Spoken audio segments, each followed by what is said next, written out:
Bonjour à tous, je suis Antonio Gaudencio, je suis photographe professionnel, je suis aussi retoucheur et formateur photo. Disons que je suis un professionnel de l'image depuis maintenant un peu plus de 25 ans. Et c'est d'ailleurs dans le cadre de cette activité de professionnel de l'image que je collabore régulièrement avec des marques dédiées bien sûr donc au domaine de la photographie, comme la marque BenQ, qui est une marque spécialisée dans le son, la vidéo et bien sûr aussi dans l'image, en proposant des écrans qualité art graphique comme ce dernier modèle qui équipe donc tout dernièrement notre studio de prise de vue.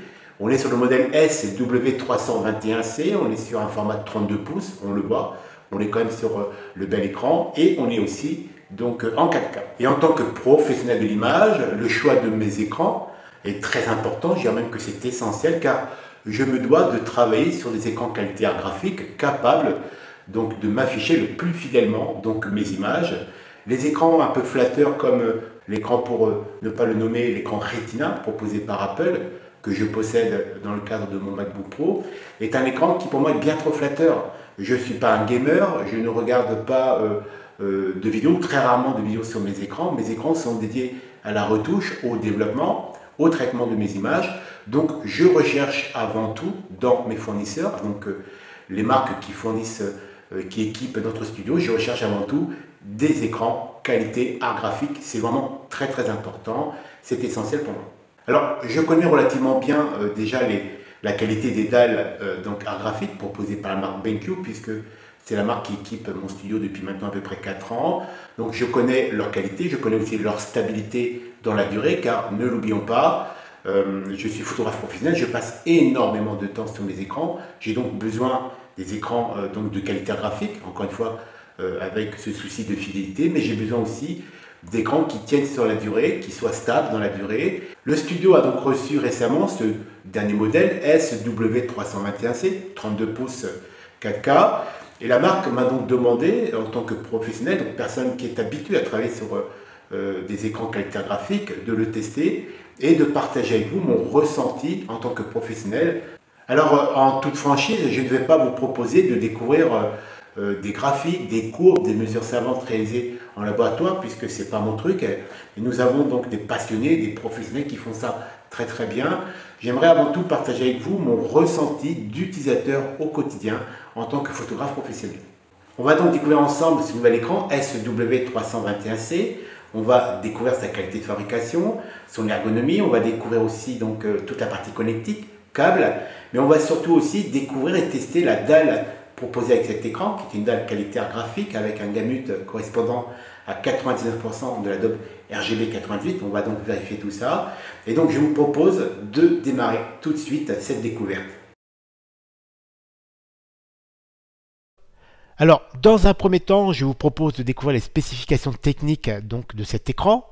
On est sur une taille de dalle à 32 pouces, format 16 neuvième, résolution maximum 3840 par 2160 à 137 pixels par pouce. On est donc là très clairement face à un écran qui propose des résolutions très élevées, un peu trop élevées, en tout cas pour moi en tant que photographe professionnel. On va bien sûr en parler par la suite. On est sur une dalle IPS, LED blanche, dalle mat. Et là, on est très clairement face à une dalle mat, une vraie dalle mat. On a très peu de reflets. Et en plus, tout ça, c'est complété par la présence donc, de la casquette anti-reflet. Donc, dalle mat et casquette anti-reflet, on est dans le cadre d'un écran qui est très confortable à l'utilisation.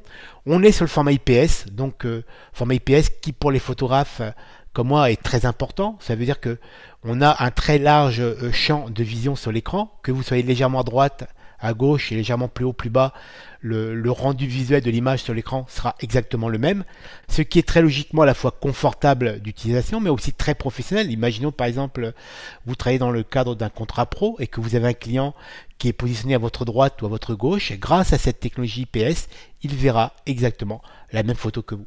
Et ça, c'est très important. On est donc dans une technologie beaucoup plus adaptée à la photographie, beaucoup plus que les formats d'écran type TN qui ne sont pas du tout adaptés puisque le format TN, en fonction de l'inclinaison de l'écran, en fonction de votre situation par rapport à l'écran, droite-gauche, l'image, donc la densité de l'image va changer et donc c'est pas du tout adapté à la photographie, c'est adapté on va dire plutôt à la vidéo, mais en tout cas pas du tout à la photographie. Donc très clairement, je vous conseille dans une démarche de choix d'écran de prendre obligatoirement donc la technologie IPS, c'est essentiel.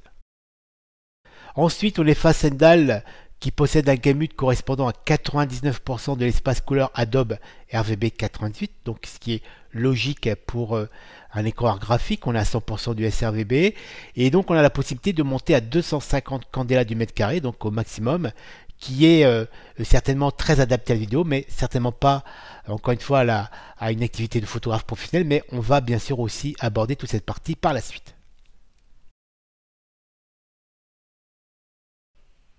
Je vous propose maintenant de découvrir la partie équipement livrée avec cet écran. On a donc très logiquement le câble d'alimentation, on est d'accord, c'est un minimum. Et ensuite on a une série de câbles qui vont nous permettre donc de brancher l'écran à notre ordinateur. On a un câble HDMI, on a un câble USB 3 qui va donc nous permettre d'activer la fonction hub de l'écran. Il va nous permettre aussi de faire du calibrage hardware via le logiciel Palette Master Element.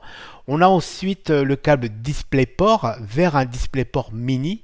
C'est donc le câble que moi personnellement j'utilise pour brancher l'écran sur mon MacBook Pro. Et ensuite on a le tout dernier format de câble qui apparemment deviendrait la norme. C'est le câble USB-C qui est un câble qui permet de faire transiter de la vidéo, de la donnée informatique et aussi de l'énergie. Donc ce câble peut aussi alimenter du matériel informatique comme à l'ordinateur. Alors attention, on ne peut pas non plus brancher n'importe quoi dessus. Il y a quand même une certaine limite d'alimentation à 60 watts. On peut donc dire très clairement qu'au niveau des câbles, l'écran est très bien fourni. On a un kit de câbles très complet, de quoi brancher très facilement n'importe quel équipement.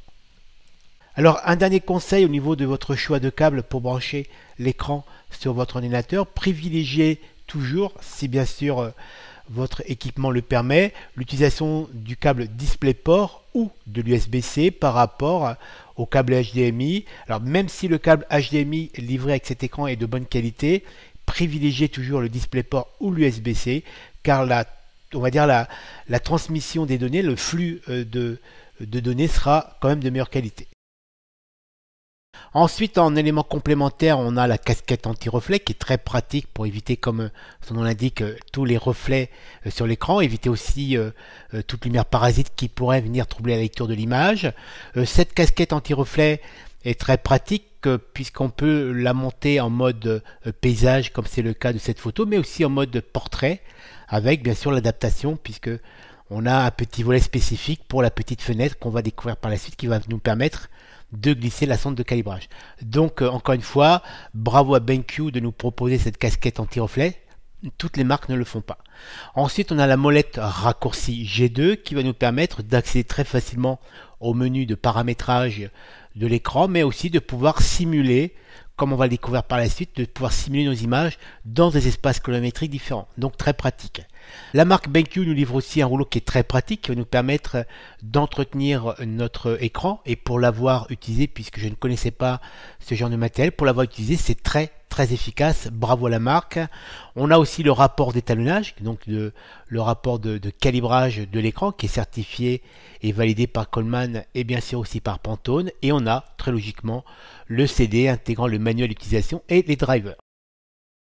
Ensuite, nous avons le montage de l'écran, et là encore une fois, bravo à la marque, puisque je n'ai eu besoin ni de tournevis, ni de clé de serrage. Tout se fait avec des systèmes très ingénieux et intelligents, donc de pièces métalliques qui s'emboîtent les unes dans les autres, comme c'est le cas par exemple sur cette prise de vue. J'ai le socle et je prends ce qui correspond au pied de mon écran, au support écran. Je viens tout simplement les emboîter l'un dans l'autre en utilisant bien sûr les encoches métalliques. Ça se fait simplement et ensuite il suffit tout simplement de retourner le socle de l'écran pour trouver cette vis ingénieuse qui nous fait un peu penser à la vis de nos appareils photo qui est présente sur les plaquettes de serrage. Donc bravo encore une fois à la marque. Et ensuite, après avoir monté le socle et le pied, je viens tout simplement emboîter encore une fois avec un système très ingénieux l'écran dans cette plaquette métallique en mettant en face bien sûr toutes les encoches d'emboîtage. Ça se fait très simplement pardon, et on a un tout petit bouton donc qui est un bouton qui se clipse automatiquement, et si jamais on doit démonter l'écran, il suffit tout simplement d'appuyer dessus et l'écran va automatiquement se déboîter de la pièce métallique. Donc encore une fois bravo, pas besoin d'outils particuliers, juste donc les éléments livrés par la marque et tout se met donc en place tranquillement sans aucun souci. Bravo.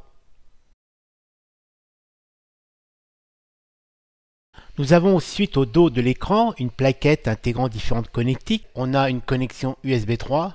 On a la petite connectique qui nous permet de connecter donc la télécommande G2. On a ensuite deux connexions HDMI. On a ensuite la connectique DisplayPort, celle que j'ai utilisée pour brancher l'écran sur mon MacBook Pro. On a ensuite la connectique USB-C. On a aussi une petite connectique qui nous permet de connecter un casque d'écoute. Et pour finir, on a une connexion USB qui va nous permettre non seulement d'activer la fonction Hub de l'écran, qu'on va découvrir par la suite, mais aussi de pouvoir calibrer la partie hardware de l'écran via le logiciel Palette Master Element. Et donc pour finir sur le dos de l'écran, sur la partie gauche de cet écran, on a donc deux connexions USB qui sont activées par la fonction Hub qu'on a découvert précédemment en connectant donc le câble USB, et on a aussi un lecteur de carte SD très pratique pour bien sûr les personnes qui utilisent ce format. On peut dire très clairement que cet écran est très bien équipé en termes de connexion, il n'y a aucun souci, il peut faire face à tous les besoins. En termes d'ergonomie, on notera aussi la présence de ce très astucieux passe-câble. En plus, il a été très bien designé. Et donc, c'est très pratique puisque tous les câbles passeront par là. Et donc, le câble d'alimentation, le câble de branchement sur l'ordinateur. Et ça nous permet donc d'avoir les câbles parfaitement rangés, éviter qu'ils traînent partout comme c'est souvent le cas. Donc, bravo pour cette astuce. On a ensuite à la base du pied un espace dédié pour donc venir placer la télécommande G2. Encore une fois, c'est très bien designé, c'est propre, c'est clean, bravo. Et pour finir cette présentation, nous avons aussi en façade, sur la partie droite, un alignement de différents boutons qui nous permettent donc d'accéder très rapidement et facilement à tous les menus de paramétrage d'écran. Et ce sont d'ailleurs des menus qu'on a aussi très facilement accès via la télécommande G2. On a bien sûr le bouton de veille. Donc voilà, la partie déballage, découverte de la partie équipement, connectique proposé par cet écran. On a découvert aussi le côté très pratique de son montage est terminé. Je vous propose maintenant de découvrir plus précisément les caractéristiques techniques de cette dalle et surtout sa capacité à satisfaire des photographes comme moi.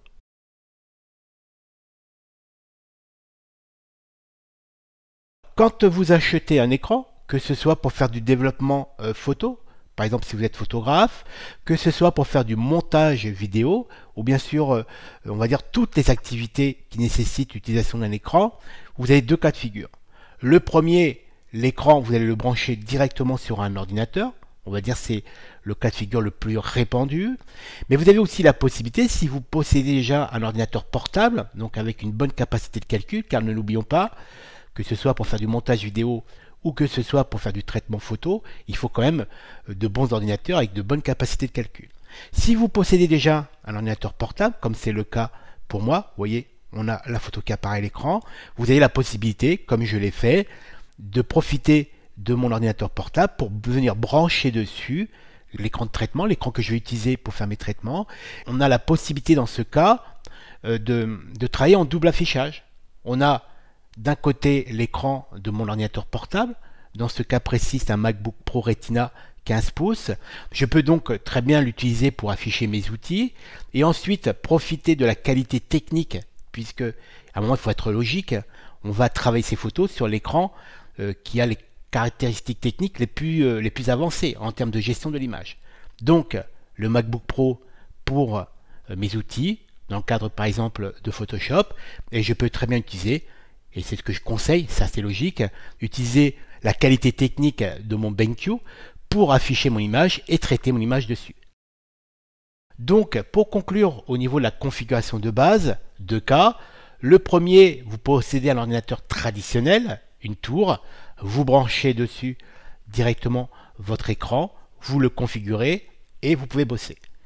Deuxième cas, c'est le cas pour moi, je possède un ordinateur portable, PC ou Mac, peu importe, je prends mon nouvel écran, je le branche dessus directement, et donc là j'ai la possibilité soit d'utiliser le double affichage, qui peut être avantageux dans certains cas, ou tout simplement, malgré le fait que j'ai cette option, de décider de travailler uniquement sur un écran. C'est mon cas précis, et je vous expliquerai pourquoi juste après. Donc après à vous, en fonction de votre matériel de base, ordinateur traditionnel ou portable, de décider de votre configuration. Par contre, à savoir, c'est important, quand vous utilisez un seul écran sur un ordinateur traditionnel, là c'est très simple, on a un seul écran à configurer au niveau donc de la résolution, au niveau de l'espace colorimétrique, etc. On va bien sûr développer tout ça juste après. Mais si vous décidez de travailler en double écran, quand vous avez la possibilité de le faire, là c'est un peu plus compliqué puisqu'on va devoir gérer deux écrans d'affichage avec donc des caractéristiques techniques qui ne sont pas forcément les mêmes. Là dans mon cas, on a d'un côté un MacBook Retina 15 pouces et de l'autre, j'ai le BenQ 321C qui est donc qui possède un espace couleur, donc un gamut d'écran qui est beaucoup plus large que mon MacBook et qui possède aussi une résolution qui est beaucoup plus grande. Et donc là dans ce cas, il va falloir gérer au niveau de vos espaces couleurs, au niveau des gamuts des écrans, au niveau de votre configuration, que ce soit au niveau de Photoshop ou de Lightroom, au niveau de votre traitement d'image. Alors bien sûr, je me concentre avant tout sur Lightroom et Photoshop puisque je suis photographe. Après, que ce soit en photographie ou en montage vidéo, le problème est le même. On va devoir gérer donc cette configuration en double affichage et donc on va devoir gérer les caractéristiques techniques de chaque écran. Et là, c'est un peu plus compliqué, mais on va bien sûr découvrir ça ensemble.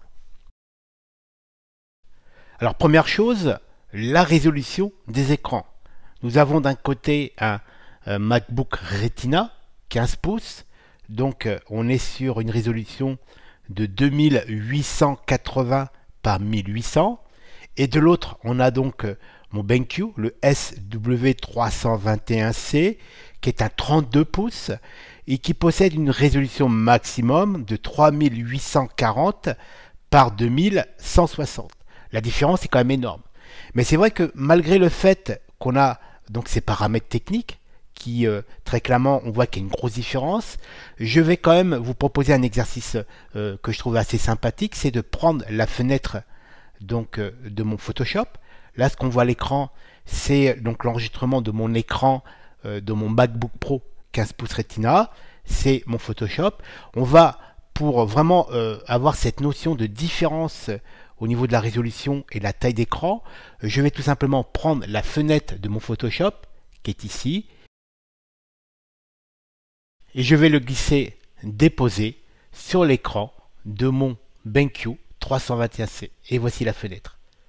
Donc là, ce qu'on voit à l'écran, c'est donc l'enregistrement de mon écran SW321C, et c'est la fenêtre qui vient de mon MacBook Pro 15 pouces. Et là, on voit qu'il y a vraiment une très grosse différence en taille d'écran. En taille, bien sûr, l'écran en pouces, on est sur un 32 pouces. Cette fenêtre vient d'un écran 15 pouces et on est sur une résolution de 3840 par 2160. Et non seulement la fenêtre paraît toute petite maintenant au milieu de mon écran, mais en plus, si on regarde bien la barre donc de menu qui est tout en haut, elle paraît toute petite, elle paraît vraiment toute fine. Et très clairement, cette résolution de 3840 par 2160 peut être très intéressante dans certaines situations. On peut très bien travailler sur cette résolution, mais en tout cas cette résolution ne me convient pas. C'est-à-dire, le menu est bien trop petit quand on regarde bien. Voilà, ça donne ça. C'est pour ça que je vous parle de configuration. Je vais devoir configurer mon BenQ et surtout donc réduire sa résolution, puisque là je ne peux pas travailler dans ces conditions là. Donc c'est pour ça que dès le départ, quand vous travaillez en double affichage, il faut vraiment configurer la relation entre les deux. Là on est sur un 15 pouces pour mon MacBook Pro et on est sur un 32 pour mon BenQ 321C. Donc là je vais devoir dans un premier temps gérer la résolution. Donc on va aller ici, préférences système, l'affichage d'écran, je vais aller chercher la fenêtre qui correspond à mon Retina, la voici. Là, on est bien sur le BenQ SW321C. La disposition, comme on est en double affichage, donc l'écran principal, c'est bien l'écran BenQ. Et là, je vais aller chercher donc les paramètres pour mettre à l'échelle. Et je vais décider, donc regardez, si je fais ça, donc la fenêtre Photoshop s'est agrandie. On a une résolution qui est donc réduite au niveau du BenQ. On continue. Et là, vous pouvez aller chercher, c'est ça qui est intéressant, vous pouvez aller chercher une résolution qui convient donc à votre méthode de travail. Donc là, déjà, on voit au niveau des menus, on a déjà une lecture plus facile. Et moi, j'aime bien travailler à cette résolution-là. Voilà. Je trouve que cette configuration, ce choix de résolution d'écran me convient beaucoup plus, en tout cas pour moi. Après, attention, c'est à vous de choisir en fonction de votre activité, que ce soit de la photographie ou du montage vidéo, peu importe, tout ce qui tourne autour de l'écran. À vous de choisir la résolution qui vous convient le mieux, n'oublions pas, et ça c'est quand même très important, qui peut le plus, peut le moins. On a quand même un écran SW321C qui est capable de monter jusqu'à une résolution de 3840 par 2160, donc c'est une résolution qui est énorme. En plus on est en 32 pouces, et donc c'est vrai que sur la base de la résolution maximale en 32 pouces, là vous avez pour moi ce que je considère comme une salle des fêtes. Vous avez vraiment un espace de travail énorme, et donc après à vous de choisir encore une fois la résolution qui convient le plus à votre activité. En tout cas pour moi, ce choix de résolution convient beaucoup plus à mon flux de travail. Alors une toute dernière remarque au niveau de la résolution des écrans. Alors comme vous le savez, je suis professionnel de l'image depuis de nombreuses années et j'ai eu la chance de travailler sur quasiment toutes donc les marques d'écran qui sont disponibles sur le marché.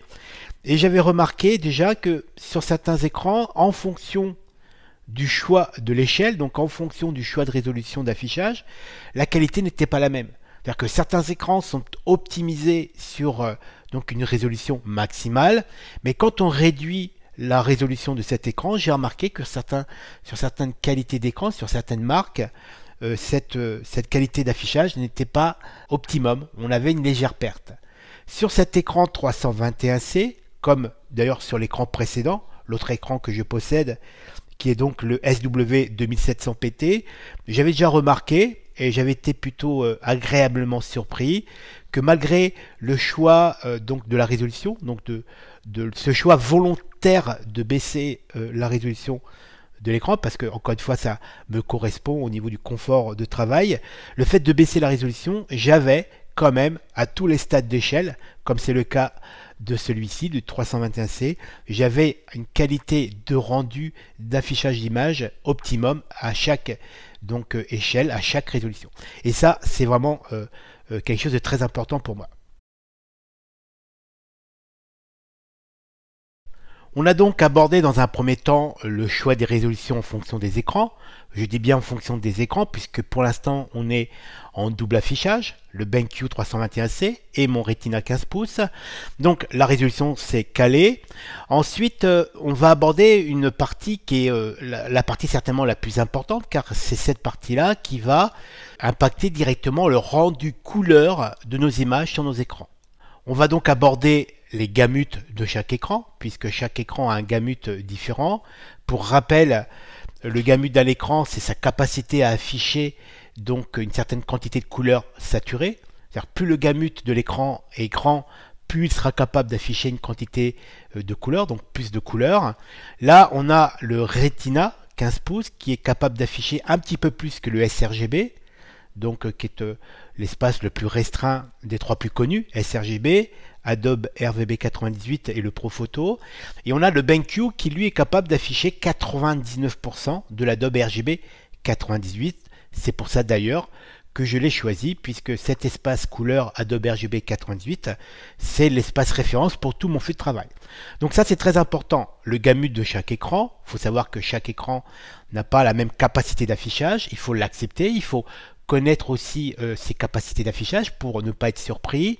Donc le premier écran qui est le BenQ, qui est celui-ci, le 321C, si on regarde sur couleur, on a donc ici BenQ SW321C.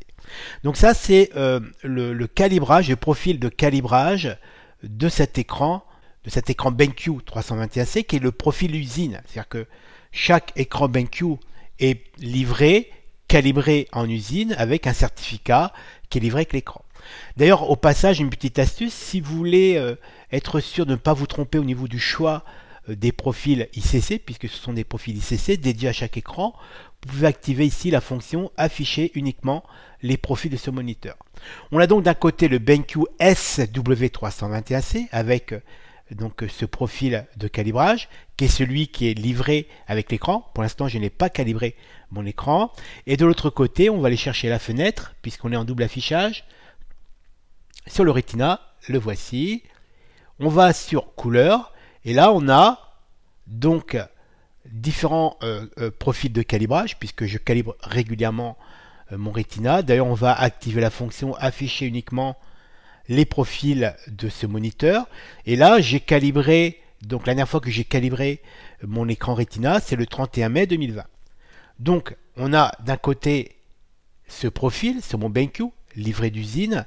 Et là, j'ai un calibrage donc, de mon Retina, qui est un calibrage qui intègre des choix techniques. Puisque, et ça c'est très important, pour l'instant, à ce stade d'installation, de configuration de mon espace de travail, j'ai d'un côté le Retina avec un profil de calibrage qui intègre des choix de température de blanc et de luminosité d'écran. Et nous avons de l'autre côté le profil qui pour l'instant est un profil usine certifié, donc livré avec son certificat proposé par BenQ. Donc ça c'est très important. On va par la suite faire des comparatifs d'espace couleur entre les deux pour bien comprendre. Donc ça veut dire que d'un côté j'ai le Retina que j'ai calibré moi-même avec des choix techniques, et de l'autre côté j'ai ce qu'on peut considérer comme un profil générique global avec une température, etc. Alors pour bien comprendre ces notions donc d'espace couleur et surtout de gamut d'écran et aussi de choix techniques au niveau du calibrage. Et attention, ça c'est très important car ces choix techniques vont impacter directement le rendu couleur et le rendu luminosité de nos images sur nos écrans. Et ça c'est très important. Il faut vraiment intégrer ces notions en fonction du choix de température du point blanc, en fonction du choix de luminosité de nos écrans. Les rendus de nos images sur nos écrans vont être totalement différents. Et ça, encore une fois, je le répète, c'est vraiment très très important, c'est essentiel. Donc, très logiquement, quand j'intègre un nouvel écran à mon espace de travail, à mon flux de production, un écran qui est livré par la marque déjà calibré donc d'usine, avec des choix techniques, je me dois, en tant que photographe, d'aller m'informer, d'aller vérifier quels sont ces choix techniques proposés par la marque, que ce soit au niveau de la température du point blanc, que ce soit au niveau bien sûr aussi de la luminosité de l'écran. Et pour ça c'est très simple puisque tous les écrans BenQ sont livrés avec un certificat de calibrage Individual Calibration Report, qui d'ailleurs au passage est un certificat qui a été vérifié, certifié par Coleman et en plus a été validé par Pantone. On est donc quand même dans du sérieux, on est dans une démarche très professionnelle, donc bravo à la marque. Et donc quand je me réfère à ce certificat, je lis que par défaut, au niveau du calibrage usine, BenQ a choisi de proposer un écran qui est calibré de base sur une température de point blanc à 6500 Kelvin, D65. Très bien, c'est-à-dire que je valide ce choix technique. En tant que professionnel de l'image, j'ai pas de souci à le valider.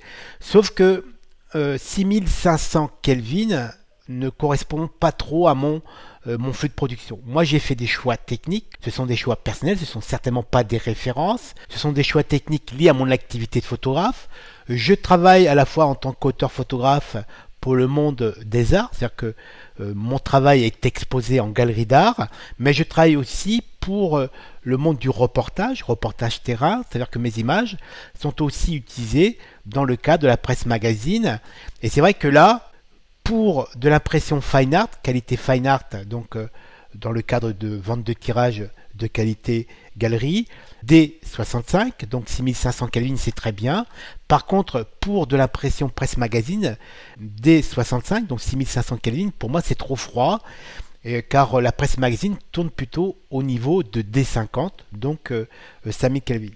Donc moi je me suis dit, après réflexion, au lieu d'avoir une production basée sur 6500 Kelvin pour le monde des arts et une production basée sur une température de point blanc sur le D50, donc 5000 Kelvin, j'ai décidé de couper la poire en deux. J'ai donc calibré tout mon flux de travail depuis de nombreuses années sur un choix de point blanc correspondant au D55. C'est donc 5500 Kelvin. En gros, tout simplement, j'ai coupé la pomme en deux, ou la poire en deux, je ne sais plus comment on dit. Donc voilà, D55 correspond à mon flux de travail. Donc, l'écran livré par BenQ, selon les données que je peux vérifier sur leur certificat, donc au niveau du calibrage, c'est un très bon calibrage.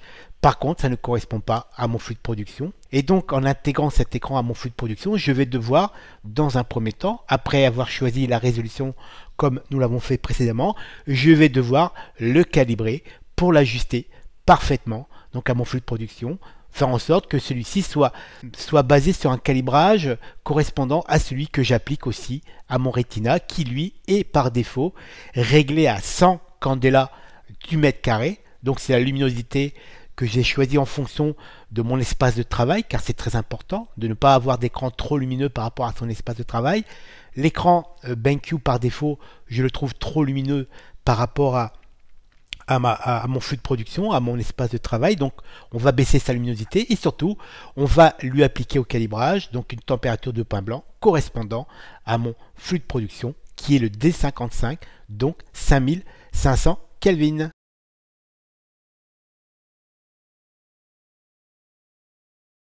Pour intégrer mon nouvel écran à mon environnement de travail, faire en sorte qu'il s'intègre parfaitement à mon flux de production, je vais devoir rééditer un nouveau profil de calibrage écran en intégrant mes choix techniques D55 et ajuster la luminosité. Pour cela, j'ai deux possibilités. Soit j'utilise le logiciel qui a été édité et proposé par BenQ, donc le logiciel Palette Master Element, qui permet d'éditer un profil de calibrage écran qui va s'intégrer directement à la partie hardware de l'écran. D'ailleurs, au passage, c'est un très gros avantage puisque pour les personnes qui ne sont pas au fait de toute cette approche technique, de toute cette gestion technique, quand vous achetez un écran BenQ, vous avez par défaut, c'est le cas de cet écran, comme on l'a vu donc au niveau de la présentation, vous avez un profil de calibrage intégré à l'écran lui-même. Ça veut dire que vous n'avez pas besoin de vous prendre la tête. Vous prenez l'écran, vous le branchez sur votre ordinateur et automatiquement, l'ordinateur va reconnaître donc le profil de calibrage, celui qui est intégré par défaut, donc d'usine, va reconnaître ce profil de calibrage et donc vous pouvez commencer à travailler directement. Et ça, c'est l'avantage d'avoir le profil de calibrage intégré à l'écran lui-même. C'est donc ce qu'on appelle un calibrage hardware qui se fait via le logiciel Palette Master Element. Alors, je ne vais pas développer dans cette vidéo toute cette partie dédiée donc au calibrage hardware via le logiciel Palette Master Element proposé par BenQ. Je pense qu'on va vous proposer en collaboration avec BenQ une vidéo dédiée uniquement à ce calibrage hardware qui est très important. Donc soit vous utilisez ce logiciel pour un calibrage hardware ou alors vous utilisez, comme c'est le cas pour moi, donc une sonde de calibrage écran. Donc moi personnellement j'utilise la sonde l'i1 Display Pro proposée par la marque X-Rite. C'est la sonde que j'utilise dans mon quotidien de photographe professionnel. Et donc grâce à cette sonde, je vais pouvoir calibrer mon écran pour pouvoir éditer, encore une fois c'est très important, un profil de calibrage dédié, ajusté, paramétré, donc en cohérence on va dire avec mon flux de production, à mon flux de travail. Et c'est ce qu'on va donc découvrir maintenant. Alors pour calibrer mon nouvel écran, je vais dans un premier temps prendre ma sonde de calibrage. C'est le modèle i1 Display Pro proposé par la marque X-Rite. BenQ, comme à son habitude, a pensé à tout et donc nous propose directement dans la casquette anti-reflet une petite fenêtre avec un petit volet coulissant à travers lequel on peut venir glisser la sonde de calibrage pour venir la positionner exactement au centre de l'écran. Donc bravo à BenQ d'avoir pensé à cette astuce car franchement c'est très pratique. Ma sonde de calibrage est parfaitement en place au centre de mon écran. Maintenant, je vais aller lancer le logiciel de calibrage. C'est ici, l'i1 Profiler. On a donc ce tableau de configuration qui va me permettre de paramétrer, d'ajuster certains paramètres de mon écran pour que celui-ci rentre parfaitement dans mon flux de production. Comme vous le voyez, à travers ce logiciel, on peut caractériser, puisque c'est le terme technique. Quand on dit calibrer un écran, on dit aussi caractériser un écran. Donc on a la caractérisation d'un écran, d'un projecteur, imprimante et scanner. Alors bien sûr, je ne vais pas développer ce logiciel puisque ce n'est pas le thème de cette vidéo. On va surtout se concentrer bien sûr sur la partie caractérisation d'écran. Première chose à vérifier, si le logiciel i1 Profiler a bien reconnu ma sonde. Ça c'est OK, i1 Display Pro, la voici. Et là je vais aller sur caractérisation d'écran. On a donc deux écrans qui ont été détectés par le logiciel, LCD couleur qui correspond donc à l'écran Retina de mon MacBook Pro, et on a bien sûr l'écran BenQ SW321C que je désire donc calibrer via l'ajustement de certains paramètres. Je le sélectionne, je clique donc sur l'icône, et là je vais aller choisir dans un premier temps la qualité de mon point blanc.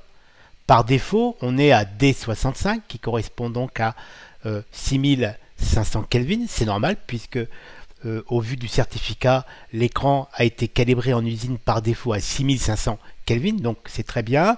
On a une luminance à 120 candela du mètre carré. Alors pour information, 120 candela du mètre carré, cela veut dire que nous avons 120 bougies allumées dans un mètre carré. Donc ça, c'est les paramètres par défaut. Sauf que, comme je vous l'ai dit précédemment, moi j'aimerais ajuster, donc modifier le profil de calibrage de cet écran pour qu'il rentre parfaitement dans mon flux de production. Comme je vous l'ai expliqué précédemment, j'ai choisi de travailler avec un D55, 5500 Kelvin, et de travailler avec une luminance, donc une luminosité de mon écran à 100 candela du mètre carré.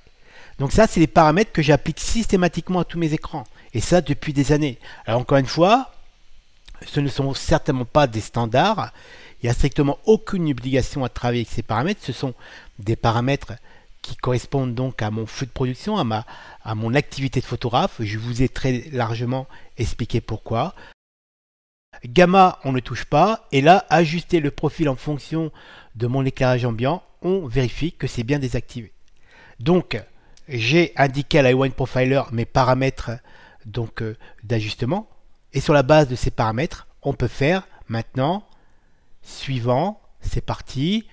On a donc là 118 patchs de couleurs avec de la couleur et des niveaux de gris qui vont permettre à l'i1 Profiler, à travers des mesures réalisées par la sonde, de mesurer les capacités techniques de l'écran en termes de luminosité et en termes de rendu de couleur, en termes de saturation.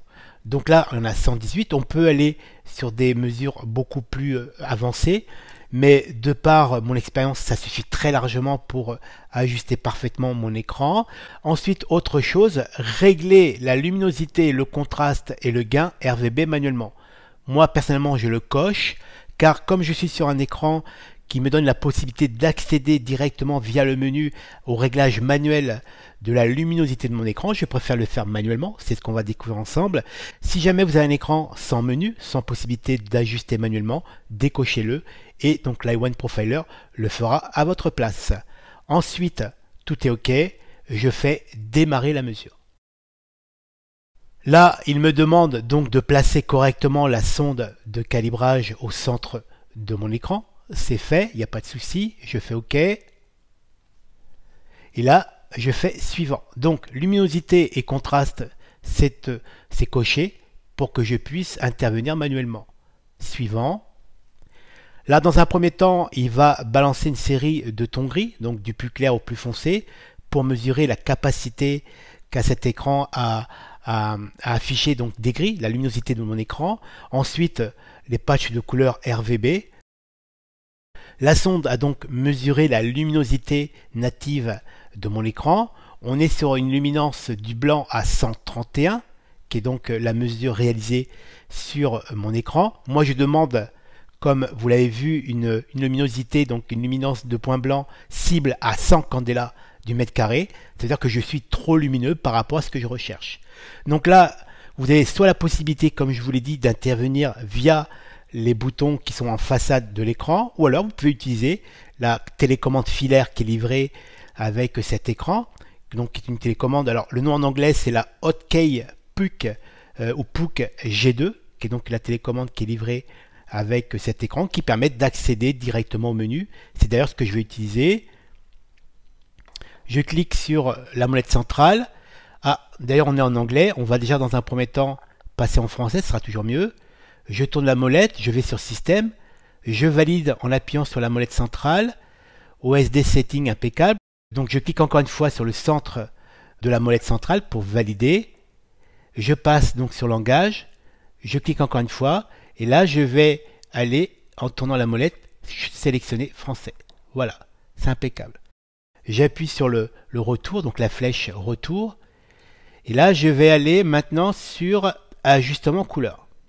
Je valide en appuyant sur la molette centrale, luminosité, je fais OK, et là en tournant la molette, donc soit je monte, soit je descends, donc là je vais descendre la luminosité, et on regarde en même temps sur le cartouche en haut à gauche, 124, 121, je vais continuer à descendre, et on regarde le curseur orange qui descend petit à petit, et là on arrive à 106, 104, on continue, on y arrive presque, 101, 100, impeccable.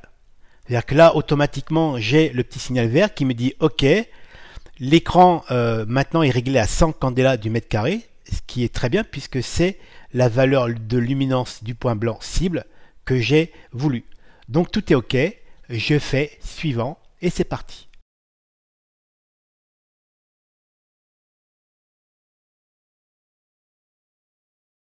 Et donc maintenant, l'i1 Profiler va afficher 118 patchs de couleurs, intégrant bien sûr aussi des patchs en niveau de gris pour tout simplement vérifier les capacités techniques qu'a cet écran et si besoin rectifier donc son affichage pour qu'il soit optimum selon bien sûr encore une fois les paramètres que je lui ai imposés et donc pour faire en sorte que cet écran encore une fois rentre parfaitement dans mon flux de production, mon flux de travail.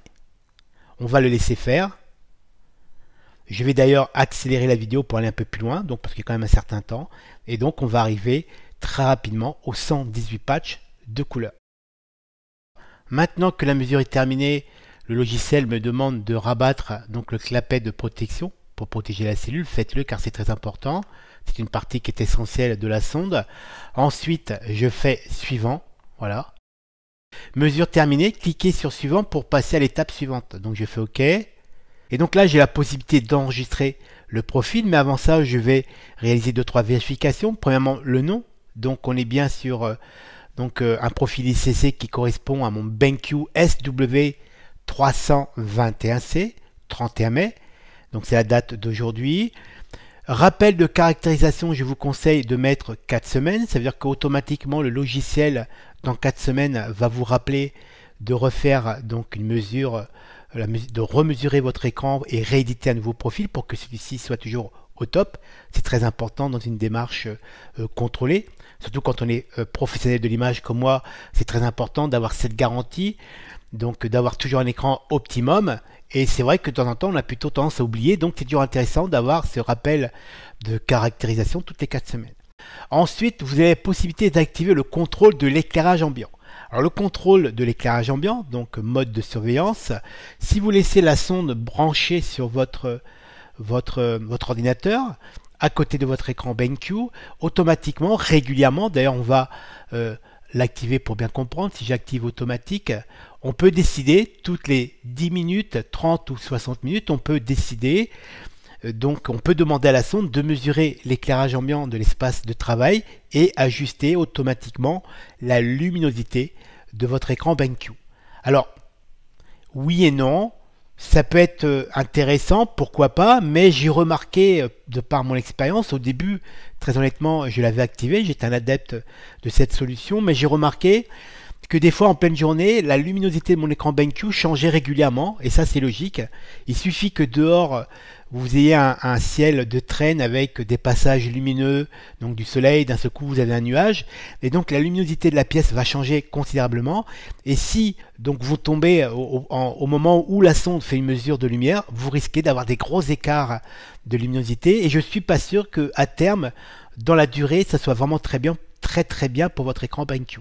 Donc moi je conseille plutôt de le désactiver, comme je le fais maintenant, je le désactive, et je préfère travailler sur mon espace de travail, donc faire en sorte que la luminosité de mon espace de travail ne soit le plus stable possible, soit la plus stable possible, et donc désactiver cette fonction. Et je pense qu'en plus, de par mon expérience, qu'en évitant que la luminosité de mon écran soit systématiquement contrôlée par cette sonde, et faire en sorte que la luminosité soit toujours la même toute la journée, je pense que je vais très clairement préserver la qualité de ma dalle, donc la qualité de mon écran BenQ, et je pense aussi qu'il sera beaucoup plus préservé sur la durée. Donc là, c'est un conseil que je vous donne: désactivez votre sonde, donc votre mesure, votre contrôle pardon de l'éclairage ambiant, et travaillez plutôt sur votre espace de travail. Donc tout ça c'est réglé, je peux maintenant faire enregistrement du profil. Voici, le profil a été enregistré, cliquez sur OK, c'est parti. Donc là, vous l'avez vu, c'était quand même radical, on a vraiment un gros changement au niveau donc de la colorimétrie sur mon écran. Donc là je fais OK, et si on fait un comparatif avant-après, voilà, donc ça c'est une image référence. Avant on était comme ça, beaucoup plus froid, c'est logique, on était à 6500 Kelvin, donc D65, et si je fais maintenant, le rendu correspond à ça, avant, après. Alors bien sûr, certains, je pense, certains d'entre vous vont dire oui, mais là attention, je comprends pas, c'est trop jaune. C'est pas que c'est trop jaune, c'est juste un petit peu plus chaud. Mais encore une fois, je voulais expliquer dès le départ au niveau de du contrôle du profil usine, donc proposé par BenQ, qui est un très bon profil. Attention, les écrans BenQ, celui-ci en particulier, est livré avec un profil calibrage usine, donc accompagné de son certificat, est un calibrage de qualité. On est sur D65, donc D6500 Kelvin. Il est un peu trop lumineux pour moi, mais ça vous le savez, on en a parlé juste avant, sauf que ça ne correspond pas à mon flux de production, puisque je travaille pour la presse et je travaille aussi pour les expositions d'art. Donc pour moi c'est un très bon compromis, comme je vous l'ai dit précédemment. Donc voilà, cette fois-ci mon écran Benq SW321C est calibré. Je peux maintenant donc revenir à l'accueil et quitter le logiciel. Voilà.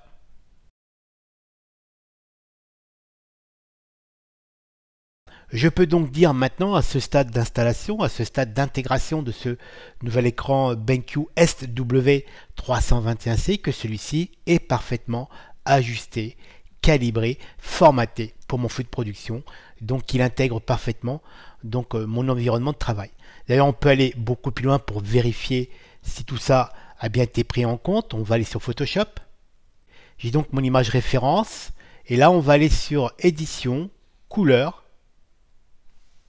Voilà, donc nous avons ici le panneau couleur qui est donc la tour de contrôle de tout mon système de production, tout mon flux de production, tout ce qui est lié donc à la Creative Cloud.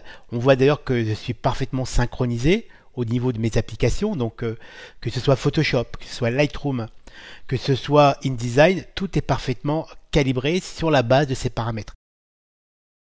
Alors encore une fois, je ne vais pas développer tous mes choix techniques au niveau de ce tableau couleur, puisque ce n'est pas le thème de cette vidéo. D'ailleurs, au passage, si vous allez sur mon site j'adorelaPhoto.com, rubrique blog photo, vous allez trouver toutes les informations nécessaires. J'ai donc, sur la base de ce tableau couleur, choisi dans mon espace couleur de travailler en Adobe RGB 98, ce qui est très bien, ce qui est logique, puisque l'écran BenQ SW321C qu'on vient de paramétrer ensemble est capable d'afficher 99% de cet espace couleur. D'ailleurs, on va le vérifier juste après. Et donc, je pense, de par mon expérience, que de par ma logique, que le choix de travailler dans l'espace couleur Adobe RGB 88 est non seulement logique, je le répète, mais un choix judicieux, puisque mon boîtier de prise de vue est calé sur cet espace couleur. Mon écran BenQ est capable d'en afficher 99%, et je sais qu'à travers mon imprimante et mon papier préféré, qui est un papier fine art extrêmement blanc, je sais que je peux imprimer 100% de mon image sans aucune dérive, ou en tout cas, on va dire, on est très proche de la perfection, puisque bien sûr, on le sait tous, il y a toujours un delta de tolérance, malgré le fait que l'on maîtrise totalement son flux de production. Donc mon écran est capable d'afficher 99% de cet espace Adobe RGB 98. Ça veut dire que l'image que j'ai à l'écran, qu'on est en train de regarder à l'écran, est affichée dans sa totalité au niveau de toutes les teintes, puisque mon écran est capable d'en afficher 99%. Et ça, pour ça, c'est très important. Dernière vérification, on va sur, ici, on clique sur le volet RVB et on remonte plus haut.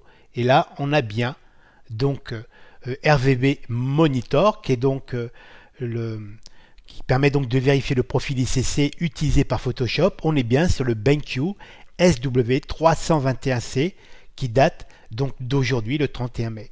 Ça veut dire que Photoshop, ça veut dire que tout mon flux de production a bien pris en compte le dernier profil ICC, le dernier calibrage de mon écran BenQ et qui est donc pris en compte dans mon flux de production.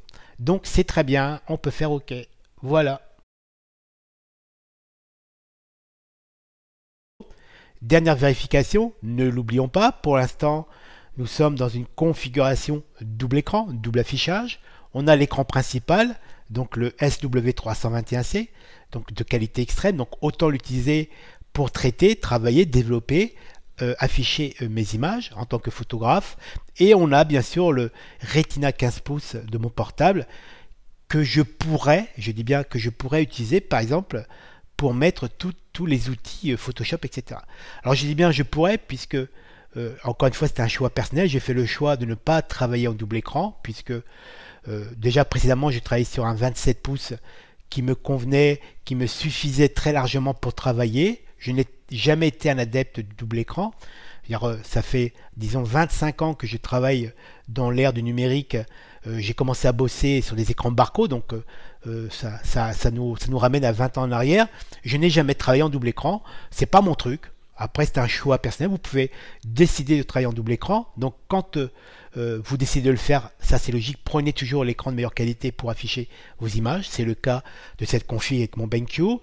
Mais on va quand même vérifier que tout ça est en place. Donc on va revenir sur Préférences système, Moniteur. Je vais aller chercher le tableau qui correspond donc à mon écran Retina qui est à côté et je l'apporte. Voilà. Donc j'ai mon BenQ SW321C, disposition c'est l'écran principal, couleur, on est bien sur le dernier calibrage SW321C 31 mai, donc il n'y a pas de souci. Si je regarde maintenant au niveau de l'écran Retina de mon MacBook, couleur, on est bien sur LCD couleur 31 mai.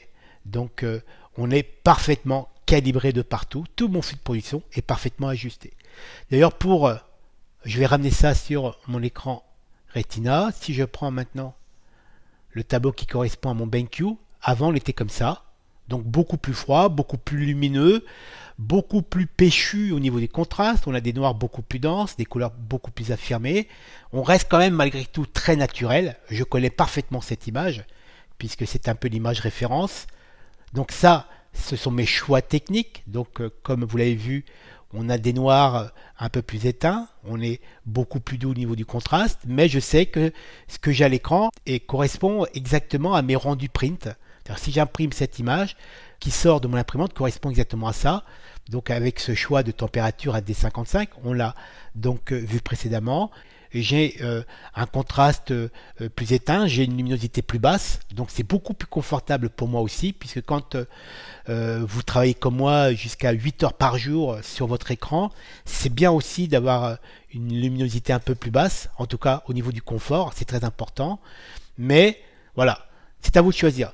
Encore une fois, l'écran BenQ 321C SW est livré avec donc un calibrage usine qui est de très bonne qualité, 6500 Kelvin, avec une certaine luminosité, qui peut convenir pour le montage vidéo, puisque cet écran qui fait aussi de la 4K, donc a une résolution très élevée, 4K, donc cet écran nous permet aussi, en tout cas pour les vidéastes, les montages, tous ceux qui s'occupent de la partie vidéo, de pouvoir travailler sur des luminosités très élevées, des résolutions très élevées, puisque cet écran fait les deux. Comme je le dis à chaque fois, qui peut plus, peut le moins. Donc c'est un écran qui peut être utilisé par des vidéastes sans problème, mais il peut être aussi utilisé par des photographes comme moi qui ont la possibilité, comme on l'a fait précédemment, de baisser sa résolution, de baisser sa luminosité et de modifier sa température pour être beaucoup plus fidèle dans une démarche de photographes comme moi qui travaillent pour le monde de la presse, pour le monde de l'exposition. Donc pour moi, ça me convient. Donc voilà, cet écran est parfaitement calibré, tout est vérifié, mon flux de production est parfaitement géré. La dernière chose à faire, comme je vous l'ai dit, je ne travaille pas en double écran. Je vais donc annuler tout ça. Je vais sur Préférences système, Écran, Disposition, et je vais faire de la recopie vidéo. Voilà. Tout simplement. C'est-à-dire que là, j'ai annulé le double affichage. Donc, ce que j'ai sur le Retina, je l'ai aussi sur mon écran BenQ, puisque je ne travaille pas en double affichage. Ça me permet maintenant de fermer totalement mon MacBook Pro. Voilà. Il est annulé. Il disparaît de mon flux de production. Il ne me reste plus que le BenQ SW321C, puisque mon portable maintenant est utilisé uniquement en unité de calcul. Je n'ai qu'un seul écran et pour moi, c'est très suffisant. Alors bien sûr, encore une fois, ça dépend de notre comportement, de nos besoins de photographe.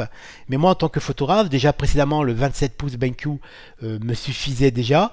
Et là, 32 pouces, pour moi, c'est, comme je vous l'ai dit, c'est un peu une salle des fêtes. Il y a largement de la place. On peut même mettre 2 à 4 l'un à côté de l'autre. Donc, il n'y a pas de souci. On peut faire du comparatif de photos. On est quand même sur un 32 pouces, capable de monter une résolution de 3840 par 2160, c'est énorme, hein. Donc c'est tellement énorme que, comme vous l'avez vu, j'ai baissé volontairement la résolution de cet écran, puisque cette résolution pour moi est bien trop élevée. La résolution choisie correspond beaucoup plus à mon confort de travail, mais avec 32 pouces et cette possibilité de résolution, on a largement de quoi faire avec ce très bel écran, sans être obligé de travailler en double affichage, en double écran. Donc après, encore une fois, c'est un choix personnel. Et je trouve que le choix de travailler avec un seul écran, ça simplifie aussi la gestion des profils, puisque nous n'avons pas deux écrans à gérer en termes de calibrage, on n'a qu'un seul écran. Donc voilà, c'était un choix personnel, c'était le mien. Après, à vous de choisir en fonction de votre flux de production et en fonction, bien sûr, de vos besoins. Maintenant que cet écran a été parfaitement ajusté, calibré, paramétré pour qu'il rentre parfaitement dans le cadre de mon flux de production, maintenant j'aimerais qu'on aille un petit peu plus loin dans la découverte purement technique de cet écran SW321C de la marque BenQ. Alors la marque nous annonce que cet écran est capable d'afficher 99% de l'espace couleur Adobe RGB 98, ce que je trouve plutôt très bien puisque tout mon flux de production est basé sur cet espace couleur, c'est-à-dire que de la prise de vue à l'édition de mes fichiers finalisés, tout est basé, comme on l'a vu précédemment, sur l'espace Adobe RGB 98. Donc si j'ai la garantie de la marque que cet écran, le SW321C, est capable d'en afficher 99%, puisque c'est ce qui est indiqué sur le papier, je dis tant mieux, mais on va quand même le vérifier ensemble. Donc on va aller sur une application qui est ici, utilitaire couleur synchro. Je prends le tableau, je l'agrandis un peu, voilà. Je vais prendre le profil usine, donc le profil de calibrage qui est livré avec l'écran, BenQ SW321C, ça correspond donc à ce graphique. Là on a toutes les couleurs que l'écran est capable d'afficher, les verts, les bleus, les rouges, toute la gamme des couleurs. Et là, on va le mettre en comparaison. Donc, je vais l'enregistrer, conserver pour la comparaison. Et là, je vais mettre en transparence l'Adobe RGB 98. Le voici. Donc là, si on compare bien, si on fait tourner un peu la forme 3D, ce qui est en gris correspond à l'espace couleur, donc au gamut de l'écran. Donc, l'ensemble des couleurs que celui-ci est capable d'afficher. Et là, on voit bien, quand on compare les deux, hop, je vais le pivoter comme ça. Donc quand on compare les deux graphiques, on voit bien, très clairement, que le gamut de mon écran SW321C couvre parfaitement l'espace couleur Adobe RGB 98, sauf certains bleus, ici. On a donc une gamme de bleus qui ne sont pas inclus dans le gamut de cet écran. Donc oui, on est bien, quasiment à 100%, c'est-à-dire que l'écran est capable d'afficher la quasi-totalité de l'espace couleur Adobe RGB 98 avec quelques teintes quand même, des bleus, on le voit ici, qui ne sont pas inclus dans le gamut de l'écran. Donc bravo pour la marque. Quand elle nous annonce qu'elle est capable d'afficher 99% de l'Adobe RGB 98, c'est vrai. Tout ça c'est confirmé donc par ce comparatif. Et pour aller un petit peu plus loin, on va cette fois-ci comparer cet écran, donc le gamut de cet écran BenQ, le SW321C. On va comparer son gamut cette fois-ci avec un autre écran qui est mon deuxième écran, qui est l'écran Retina de mon MacBook Pro. Voici LCD. Voici. Donc ça c'est le profil donc de calibrage que j'ai édité aujourd'hui sur la base de mon écran Retina, donc 31 mai. Et quand on compare les deux, on voit clairement que le gamut de mon MacBook Pro, donc de mon écran Retina, est beaucoup plus petit donc que le gamut de mon écran BenQ, puisque mon écran BenQ, je vous rappelle, est capable d'afficher 99% de l'Adobe RGB 98, ça a été confirmé en comparaison juste avant.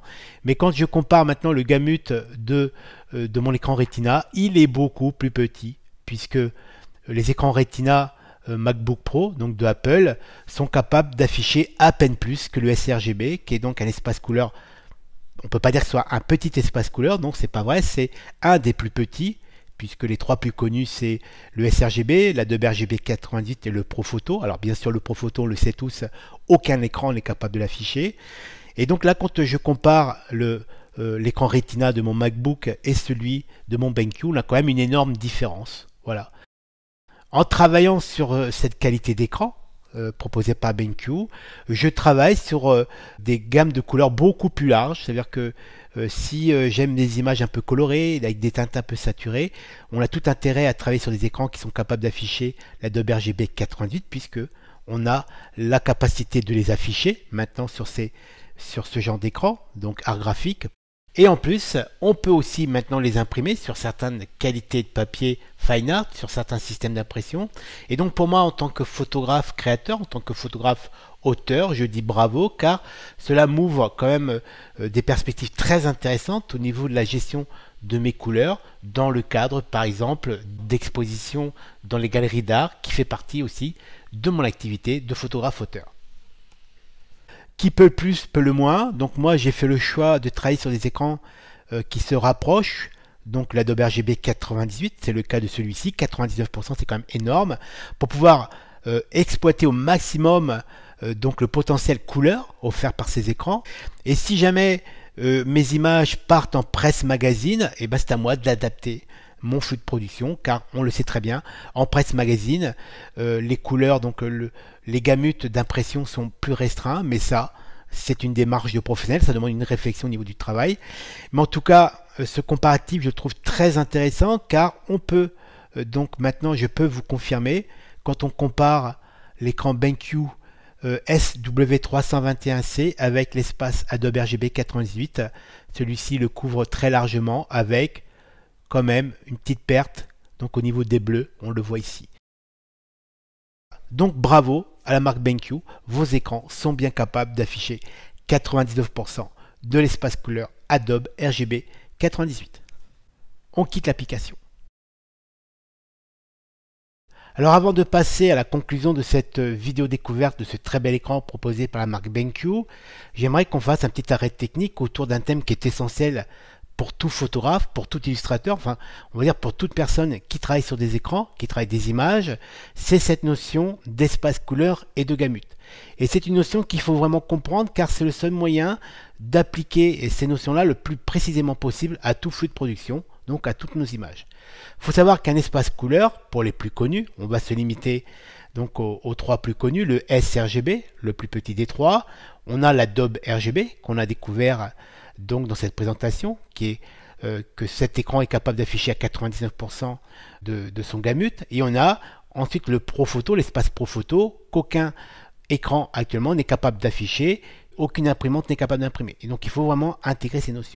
Et donc ces trois espaces couleurs possèdent des gamut, et donc ce terme gamut identifie le nombre de couleurs que chaque espace couleur intègre. Donc ça, c'est au niveau des espaces couleurs. Ensuite, nous avons le gamut des imprimantes. Donc ça veut dire que le gamut de l'imprimante correspond au nombre de couleurs qu'une imprimante est capable d'imprimer. Et ensuite, on a le gamut des écrans. C'est donc le nombre de couleurs qu'un écran est capable d'afficher. Dans le cadre de cet écran BenQ 321C, on est donc à 99% de l'Adobe RGB 98. Ça correspond donc à son gamut. Disons que là, on est sur la partie, disons, théorique. Maintenant, je vous propose un exemple concret sur la base de cette prise de vue réalisée à Lisbonne. Et donc, l'image que l'on a à l'écran est affichée via mon logiciel de traitement, qui est le logiciel Lightroom, sur un écran qui possède un gamut limité à 99% de l'Adobe RGB 98. Et donc, il faut vraiment prendre le temps d'intégrer ces notions d'espace couleur et de gamut, car toutes les belles couleurs qui composent cette prise de vue de Lisbonne, donc les jolis bleus, les violets, les rouges saturés, tous ces dégradés de teintes, je peux les travailler, je peux les exploiter tout simplement parce que mon écran BenQ 321C est capable de les afficher grâce à son large gamut, donc qui correspond encore une fois à 99% de l'Adobe RGB 98. Si je travaille cette prise de vue ou si j'affiche cette prise de vue sur un écran qui est capable d'afficher à peine plus que le sRGB, comme c'est le cas donc de mon écran Retina ou comme c'est le cas donc de beaucoup d'écrans, toutes ces belles couleurs ne seront pas affichées puisque les écrans ne seront pas capables de les afficher. Et ça, c'est vraiment très important. Cette notion de saturation des couleurs, donc des bleus encore plus bleus, des rouges encore plus rouges, toute cette notion de saturation des couleurs est liée directement au gamut de votre écran, donc sa capacité à les afficher. Et donc c'est logique, plus le gamut de notre écran est large, plus on pourra en tant que photographe exploiter une gamme de couleurs beaucoup plus large. Un exemple totalement concret sur la base de cette prise de vue réalisée à Lisbonne, on est donc sur un écran capable d'afficher 99% de l'Adobe RGB, c'est le cas de ce BenQ 321C. Si maintenant je fais une simulation vers un espace plus restreint comme le sRGB, imaginons que cette image est travaillée sur un écran sRGB, ou imaginons que cette image, j'ai l'intention de la poster sur les réseaux, donc sur le web, qui utilise aussi l'espace sRGB. Si je fais une simulation d'épreuvage, je clique ici, je vérifie bien que je suis en sRGB, perception relative, ça ne change pas grand chose, on va rester en relatif, et donc si on fait un avant-après, avant, ça c'est le rendu sur mon écran BenQ SW321C, et là c'est le rendu dans une simulation vers un espace plus restreint, le sRGB. On voit bien que au niveau des bleus, j'ai une énorme perte de saturation. Là, on a des beaux turquoises et là, on se retrouve avec une sorte de bleu un peu layette, un peu lavé. Et donc, c'est vrai qu'on perd beaucoup de cette notion de saturation. Et c'est là toute la problématique des écrans qui sont en sRGB, donc qui proposent des gamuts beaucoup plus restreints. Alors, bien sûr, dans certains cas, on peut continuer à bosser avec, mais quand on travaille sur des écrans capables d'afficher des larges gamuts, comme c'est le cas de celui-ci, on a 99% de l'Adobe RGB 98, on a donc la possibilité d'exploiter des couleurs, donc une gamme de couleurs beaucoup plus large. Et c'est vraiment très intéressant dans le cadre, par exemple, de travailler vers une exposition d'art où on a des systèmes d'impression qui sont capables d'afficher quasiment 100% de ce que l'on voit à l'écran. Donc ça, c'est vraiment très important d'intégrer ces notions. Là, pour faire ma simulation vers un espace plus restreint comme le sRGB, j'ai utilisé Lightroom, mais on peut bien sûr utiliser la télécommande G2 proposée avec l'écran. Si j'appuie sur la touche 2 de la télécommande, je me retrouve en simulation sRGB. Voilà. 1 correspond à l'Adobe RGB 98, la touche 3 correspond à une simulation noir et blanc. Donc ça permet donc de simuler assez facilement le rendu, par exemple dans le cas où je travaille une prise de vue avec des couleurs très saturées et que je sais que je vais devoir la poster sur ma page Facebook par exemple, ou la partager sur le web, sur n'importe quel support. Je sais qu'à tout moment je vais pouvoir simuler le rendu final, car on sait, c'est le cas de cette prise de vue, si on refait le test en sRGB, on peut même faire un comparatif. Voilà. Ici à gauche, on a le visuel affiché dans un espace correspondant à 99% de l'Adobe RGB 98, c'est le cas donc de mon BenQ. Et à droite, on a le même rendu dans un espace plus restreint qui est le sRGB. Donc ça peut être le cas, dans le cas encore une fois d'un écran capable d'afficher le sRGB, c'est le cas donc de beaucoup d'écrans, ou par exemple dans le cas où je poste ma photo pour des partages réseau. Donc là, il faut vraiment intégrer ces notions car ça évite de se poser des questions. Là, c'est concret. À gauche, un espace correspondant quasiment à l'Adobe RGB 88, à droite le sRGB. Et donc c'est vrai que beaucoup de gens me contactent en me disant, je comprends pas Antonio, j'ai acheté un très bel écran, série graphique comme c'est le cas de celui-ci, j'ai des belles couleurs saturées, quand je poste ma photo sur les réseaux, je perds des couleurs. En plus, le terme perdre des couleurs, c'est pas vraiment le cas, c'est que tout simplement l'espace sRGB n'est pas capable de l'afficher correctement. Et donc là, on a une perte de saturation, mais ça c'est normal, ça fait partie du système, on ne peut pas faire grand chose là-dessus, à part accepter le fait que nos couleurs sont moins saturées quand on passe vers un espace beaucoup plus restreint. Voilà. Donc pour moi, il était très important d'aborder, de faire cette pause technique pour aborder ces notions d'espace couleur, car c'est vraiment essentiel quand on commence à s'intéresser à des écrans qualité graphique, comme c'est le cas de ce BenQ SW321C. La présentation et découverte de ce nouvel écran qualité art graphique, modèle SW321C, on est sur du 32 pouces 4K proposé par la marque BenQ, est terminée. Comme on l'a vu ensemble lors du développé de la vidéo, j'ai dû réajuster certains paramètres de l'écran pour qu'il rentre parfaitement dans mon flux de production, dans mes habitudes de production. J'ai donc rectifié la température de son point blanc, j'ai baissé sa résolution, j'ai baissé aussi sa luminosité pour que cet écran s'intègre parfaitement dans mon flux de production, dans mes habitudes de production. Par contre, à noter pour information, car c'est très pratique, si vous faites l'acquisition de ce modèle SW321C proposé par la marque BenQ, sachez qu'il vous sera livré avec donc un calibrage usine, c'est-à-dire que l'écran lui-même, dans sa partie hardware, intègre déjà un calibrage qui est donc validé par Coleman et par Pantone. Vous avez d'ailleurs le certificat de conformité qui livre avec. Et donc c'est-à-dire que c'est très pratique, vous prenez l'écran, vous arrivez chez vous, vous le branchez sur votre ordinateur, en double affichage ou en simple affichage, peu importe. Et donc, dès que vous allez le brancher sur votre ordinateur, vous allez pouvoir directement commencer à bosser, puisque automatiquement, ce profil sera reconnu par votre flux de production, par tous les logiciels de traitement de l'image, qui est plutôt pratique. Par contre, je vous conseille en tant que professionnel d'image de vérifier régulièrement la qualité de calibrage de votre écran. Alors bien sûr, on est sur des dalles qui sont quand même très stables sur la durée. Je l'ai vérifié avec les modèles que je possède déjà de la marque BenQ. On est quand même sur des dalles qui tiennent sur la durée, il n'y a pas de souci particulier. Mais par contre, dans le cadre d'un flux de production maîtrisé, de professionnels, ou même dans le cadre d'un flux d'amateurs avertis qui est en recherche de qualité de production, n'hésitez pas à vérifier donc, votre écran en le calibrant régulièrement, disons au minimum une fois tous les 2 mois, ce qui est déjà pas mal. Mais si vous pouvez le faire comme moi, je le fais régulièrement, donc une fois par mois, c'est encore mieux. Pour conclure cette découverte au niveau de mon ressenti en tant que professionnel de l'image, oui, je le confirme, on est bien face à un écran qualité art graphique, on est quand même sur un gamut d'écran correspondant à 99% de l'Adobe RGB 88 que j'ai vérifié, ça se confirme, donc bravo à BenQ. On a donc un écran art graphique avec de belles prestations au niveau bien sûr de sa résolution, on peut monter sur des résolutions très très hautes, on peut ajuster très facilement sa luminosité, on a accès à des menus donc assez facilement pour paramétrer, ajuster très précisément l'écran comme on a pu le faire ensemble.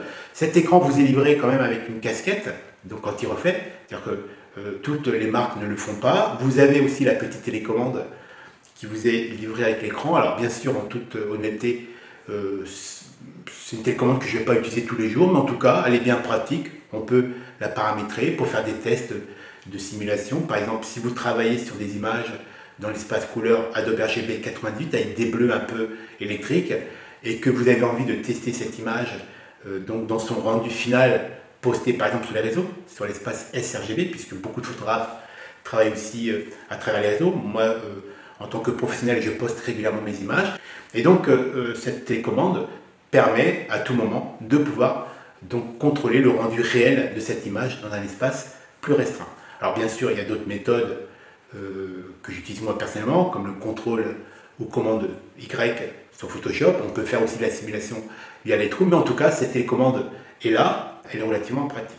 Donc casquette, télécommande, ce qui est plutôt pas mal pour cet écran. Vous avez toutes les connectiques qui sont avec toutes les possibilités de connexion, avec l'USB-C, qui est donc très intéressant. Donc voilà, très honnêtement, on est face à un écran qualité graphique de très haut niveau, et en plus, pour un prix que je trouve quand même raisonnable malgré ses prestations, il y a beaucoup plus cher.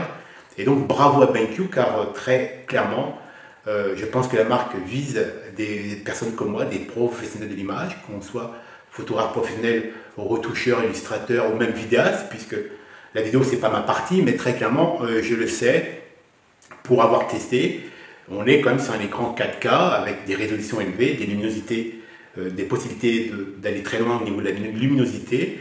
On est sur une qualité d'affichage des couleurs quand même très bonne, donc bravo à BenQ pour cet très bel écran que j'adopte, il n'y a pas de souci, il va rester définitivement dans mon flux de production. Je pense que je vais passer énormément d'heures de retouche dessus. Je pense que je compléterai cette vidéo avec des compléments dans les semaines à venir, comme par exemple comment utiliser Palette Master Element, qui est le logiciel BenQ, qui nous permet de calibrer l'écran sur la partie hardware, qui est très intéressant. Et je vous dis à très bientôt. Bye bye.